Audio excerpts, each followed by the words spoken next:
Xin chào tất cả mọi người, chào mừng mọi người đã đến với kênh YouTube của Noli. Trong bài học ngày hôm nay, Noli sẽ hướng dẫn cho các bạn cách để móc một chiếc lót ly có họa tiết cổ điển như thế này. Các bạn có thể sử dụng len zin hoặc là sợi thô để chúng ta làm cái lót ly có họa tiết như thế này. Ở đây vì mình rất là thích cái mẫu lót ly này nên là mình đã sử dụng 3 màu len. Đây là màu len zin mã 17 này. Đó. Đây là len zin mã 36. Và đây là sợi thô. Với các bạn thích cái chiếc lót ly của chúng ta mềm mại thì chúng ta có thể sử dụng len.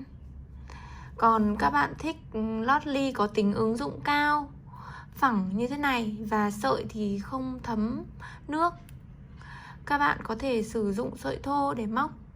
Ở đây thì mình đã chuẩn bị một cuộn sợi thô để bắt đầu hướng dẫn cho các bạn. Sợi thô thì ở đây mình sử dụng là sợi thô mác Đại Bàng. Một cuộn sợi thô này là nặng 200g. Kim móc mình sử dụng là kim móc 3,5mm. Đây là đầu của chiếc kim này. Ngoài ra thì các bạn cần chuẩn bị thêm cho mình một cây kim khâu len để chúng ta giấu sợi len, và một chiếc kéo để các bạn cắt len thôi. Rồi, bây giờ chúng ta cùng bắt đầu vào thực hiện nhé. Đầu tiên, các bạn tạo cho Noli một vòng tròn ma thuật. Cách tạo vòng tròn ma thuật như sau. Chúng ta sẽ dùng len quấn quanh ngón tay trỏ như thế này. Sau đó các bạn sử dụng kim móc đâm kim vào vòng tròn rồi kéo len lên. Rút ngón tay trỏ ra. Bây giờ các bạn sẽ lên một mũi móc xích. Đây chưa được tính là mũi đầu tiên. Các bạn sẽ móc vào vòng tròn ma thuật 8 mũi đơn.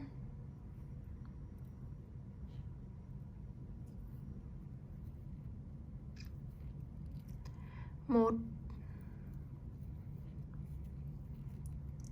2 3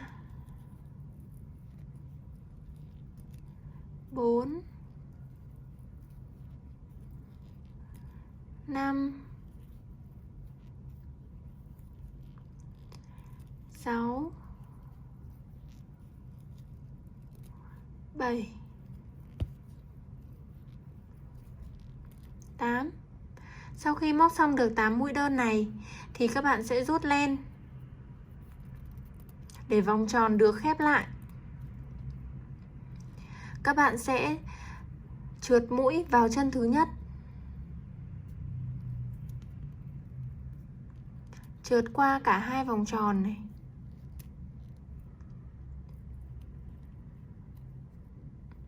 Ở hàng thứ hai, các bạn sẽ lên một mũi móc xích.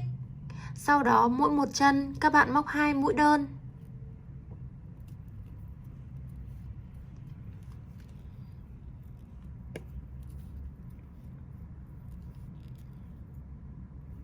Tiếp tục ở chân kế bên, chúng ta sẽ móc 2 mũi đơn.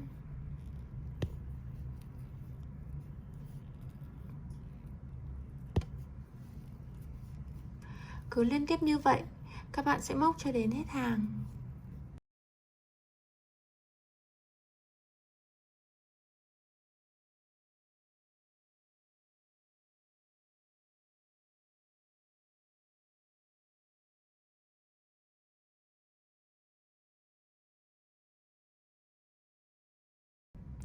Sau khi móc hết hàng, các bạn sẽ được làm 16 mũi đơn.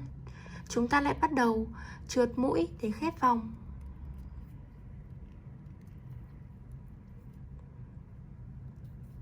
Ở hàng thứ ba, các bạn sẽ lên cho mình là 3 mũi móc xích.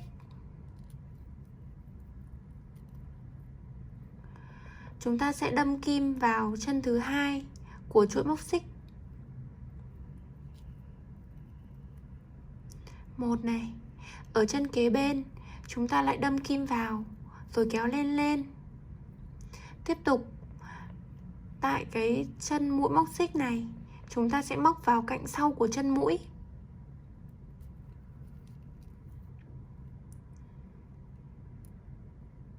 và chân kế bên chúng ta cũng sẽ móc vào cạnh sau. Như vậy là ở trên kim hiện nay đang có 5 vòng tròn. Các bạn sẽ lấy len và đâm qua cả 5 vòng tròn đó, khép lại bằng một vòng tròn nữa. Đây sẽ là một họa tiết đầu tiên. Tiếp theo, các bạn sẽ đâm kim vào vòng tròn nhỏ, kéo lên lên. Ở cạnh này chúng ta sẽ đâm vào một chân này, kéo tiếp. Ở chân mũi móc xích chúng ta đâm một chân, và cạnh này chúng ta sẽ đâm vào cạnh sau. Cứ khi nào các bạn quan sát là ở trên vòng tròn đủ 5 vòng tròn trên kim thì chúng ta sẽ đi len và qua hết cả 5 vòng tròn ấy. Mình thực hiện lại cho các bạn dễ dàng quan sát nhé.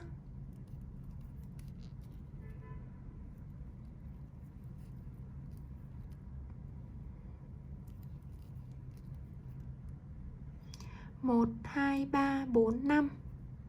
Như vậy là đã đủ 5 vòng tròn. Chúng ta lại đi qua kim, chốt lại, đâm kim vào vòng tròn nhỏ, đâm kim vào cạnh, đâm kim vào chân mũi và đâm vào cạnh sau của chân mũi, kéo lên qua, khép lại.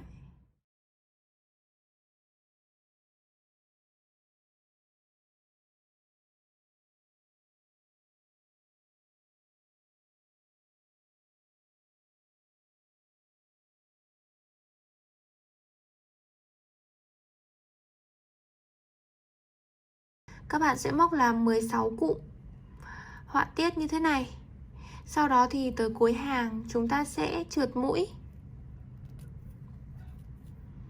Kết thúc được hàng số 3.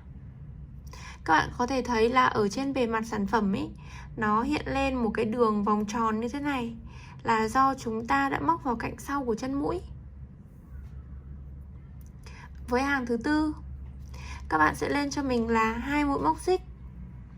Sau đó chúng ta quay sản phẩm lại.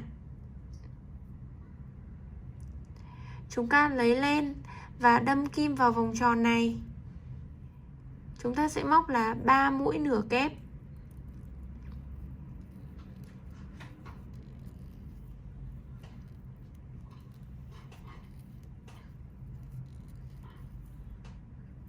Để nhìn được tiếp thì các bạn sẽ quan sát là chúng ta sẽ có một cái đường lên như thế này, và chúng ta sẽ móc vào cái lỗ ở đây. Đó, cứ có một đường lên này thì chúng ta sẽ móc vào cái lỗ này.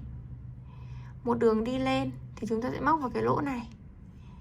Một đường đi lên lỗ này thì chúng ta mới móc được đúng họa tiết. Tiếp theo các bạn lại lấy sợi, đâm kim vào vòng tròn này. Chúng ta móc 3 mũi nửa kép.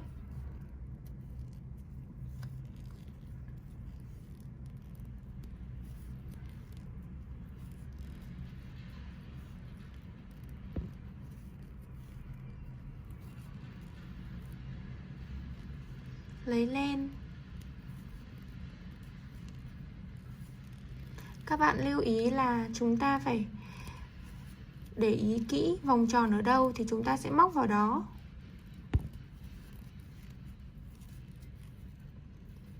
Đây mình sẽ quay mặt phải ra cho các bạn xem. Đó, thì nó sẽ đi cái họa tiết như thế này, và nó vòng qua đây, nó vòng lên đây.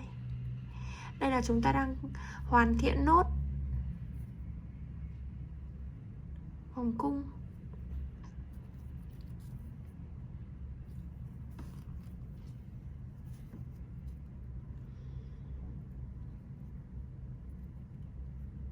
Bạn sẽ móc vào đây này, đi qua cái này thì móc vào đây, đi qua cái đường này thì chúng ta móc vào đây.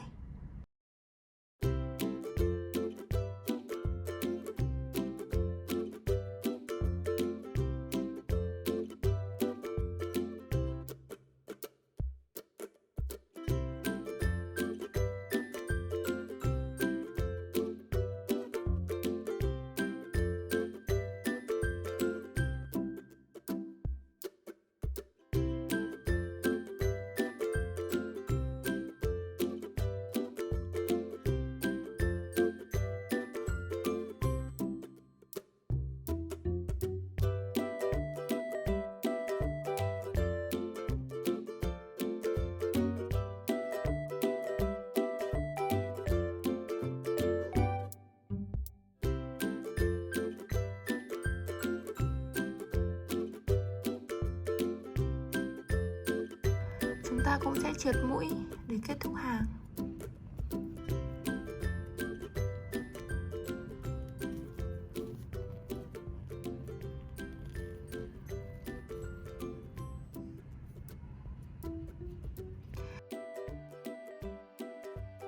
Ở hàng thứ 5, các bạn sẽ lên cho mình là 3 mũi móc xích.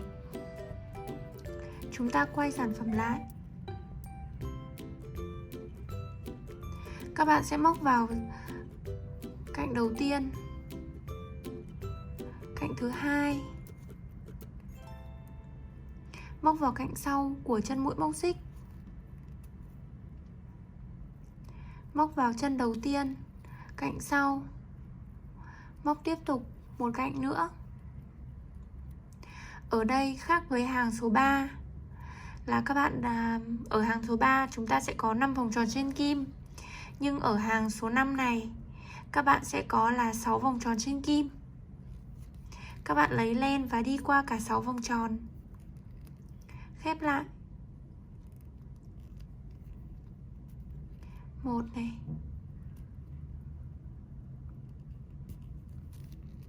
2, 3, 4, 5. Chúng ta sẽ lấy lên 5 lần và ở trên kim sẽ có là 6 vòng tròn.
Như vậy là chúng ta đã hoàn thành được hàng số 5. Sau khi hoàn thành số 5 thì các bạn sẽ thấy là ở trên bề mặt sản phẩm đã hiện lên được một đường gân như thế này, nhìn rất là đáng yêu. Tiếp tục hàng số 6, các bạn sẽ lên là 2 mũi móc xích. Chúng ta quay sản phẩm lại. Đây, chúng ta sẽ quan sát cách nhìn vòng tròn như sau. Đây là vòng tròn đầu tiên này. Chúng ta sẽ đi lên một cái đường như này. Thì đây là vòng tròn tiếp theo. Thì vòng tròn đầu tiên chúng ta sẽ móc 5 mũi nửa kép. Ở vòng tròn thứ hai chúng ta sẽ móc là 1 mũi đơn. Tiếp tục ở vòng tròn thứ 3 các bạn móc 5 mũi nửa kép, 1 mũi đơn, 5 mũi nửa kép, 1 mũi đơn.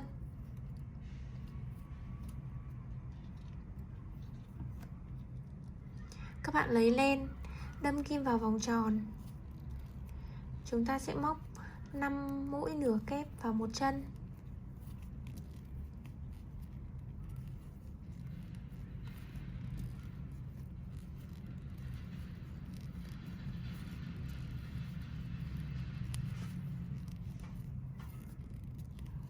Sau khi móc 5 mũi nửa kép xong thì ở vòng tròn tiếp theo các bạn sẽ móc 1 mũi đơn. Tiếp tục ở vòng tròn kế bên các bạn lại móc 5 mũi nửa kép.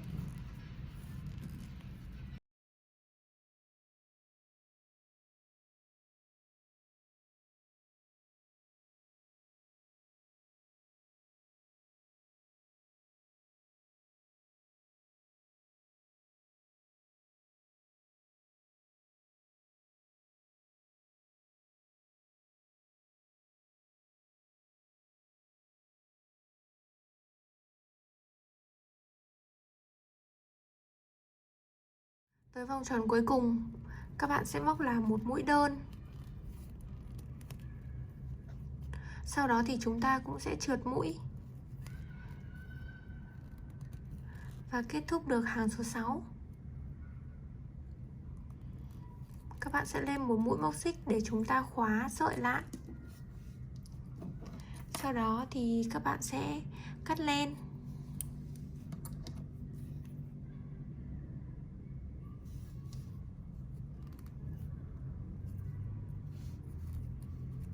Chúng ta sẽ dùng kéo để cắt luôn cái sợi len thừa này nhé.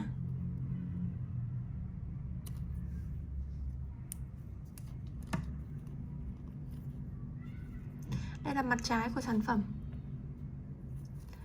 còn đây là mặt phải. Nếu các bạn không quen sử dụng sợi thô thì chúng ta có thể sử dụng len bình thường.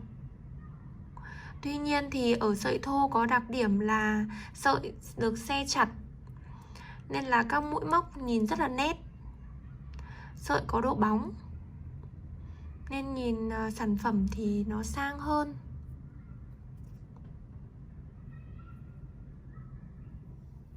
Bây giờ các bạn sẽ sử dụng kim khâu để chúng ta giấu sợi len thừa vào bên trong sản phẩm.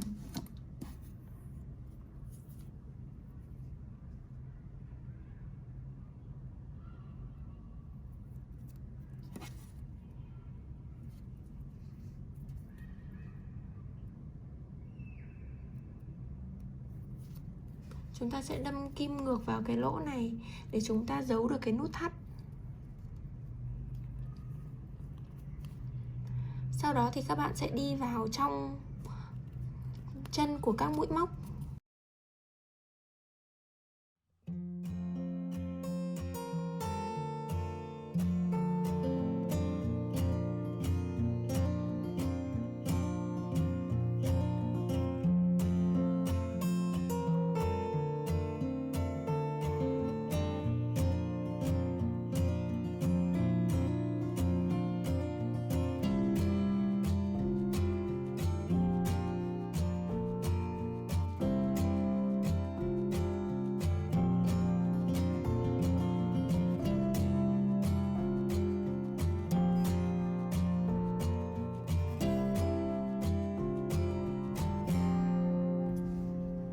Giấu sợi xong chúng ta cũng sẽ cắt len.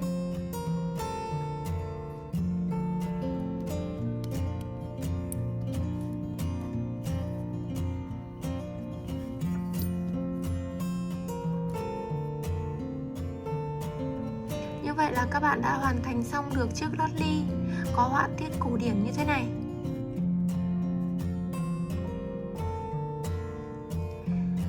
Noli chúc các bạn thành công nhé. Đừng quên ấn like và subscribe kênh YouTube của Noli Handmade. Bấm vào biểu tượng quả chuông để là người sớm nhất xem được video mới nhất của Noli.